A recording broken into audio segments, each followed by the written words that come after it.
हवाई जहाज़ का सफ़र बहुत ही रोचक होता है। इसके अंदर का इंटीरियर और करीब 30,000 फीट की ऊंचाई पर बादलों के बीच वादियों को उड़ते हुए निहारने का अपना ही मज़ा है। लेकिन क्या आपको पता है कि हवाई जहाज़ की खिड़की के नीचे की तरफ दिखने वाला अगर ये छोटा सा छेद न हो तो पूरा प्लेन क्रैश हो सकता है। जी हाँ, खिड़की में ये जो छेद है असल में इसे हवाई जहाज़ के अंदर और बाहर प्रेशर डिफरेंस को मेंटेन करने के लिए बनाया जाता है।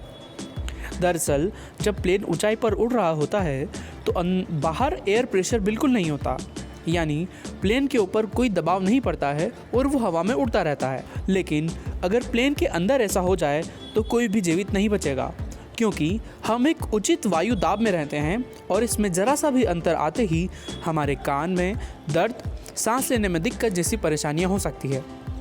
अब जब प्लेन के बाहर बिल्कुल प्रेशर नहीं है और अंदर बहुत प्रेशर है, ऐसे में इक्विलिब्रियम स्थापित करने के लिए प्लेन के अंदर का एयर प्रेशर बाहर जाने की कोशिश करता है, जिससे इस खिड़की पर और इसके कांच पर बहुत फोर्स पड़ता है।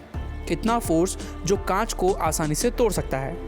इसी से बचने के लिए इसमें ये छेद दिया जाता है ताकि यहाँ से हवा पास हो जाए और कांच को नुकसान न हो। इसको ऐसे समझिए, ठीक वैसे ही जैसे सड़कों पर लगे बैनर को फटने से बचाने के लिए उसमें छेद कर दिया जाता है। प्लेन की विंडो को मजबूती देने के लिए एक्रेलिक मटेरियल से इसके कांच बनाए जाते हैं जो आसानी से नहीं टूटते। सेफ्टी के लिए प्लेन की विंडो 3 लेयर में होती है, जिसमें पहला कांच बाहर की तरफ होता है, उसके बाद बीच वाला कांच जिसमें छेद होता है और फिर तीसरे नंबर पर आता है वो कांच जिसे हम छू सकते हैं। अब सोचिए, अगर कांच में छेद न हो तो क्या होगा। प्लेन के हवा में आते ही जब 20,000 फीट की ऊंचाई पर इस कांच पर प्रेशर पड़ेगा और वो कहीं से निकल नहीं पाएगा तो कांच टूट जाएगा और प्लेन के अंदर मौजूद हवा इतनी तेज़ी से बाहर जाएगी कि इंसान भी उड़कर बाहर चला जाएगा और प्लेन भी पूरी तरह हिलोरे लेने लगेगा।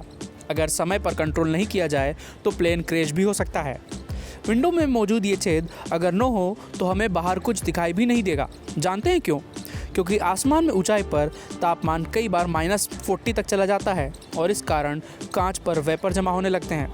लेकिन हवाई जहाज़ में इसी छेद से बाहरी कांच तक एसी की हवा जा रही होती है, जो यहाँ पर भाप नहीं जमने देती। तो उम्मीद है आपको पता चल गया होगा ये छोटा सा छेद कितना महत्वपूर्ण है। अगर आपको अच्छा लगा हो तो वीडियो लाइक कीजिएगा और ऐसी ही रोचक जानकारियाँ जो हमारे आमने सामने तो होती है लेकिन वो हमें पता नहीं चलती कि आखिर क्यों है, ऐसी चीज़ें जानने के लिए हमारा चैनल को सब्सक्राइब कर लीजिएगा।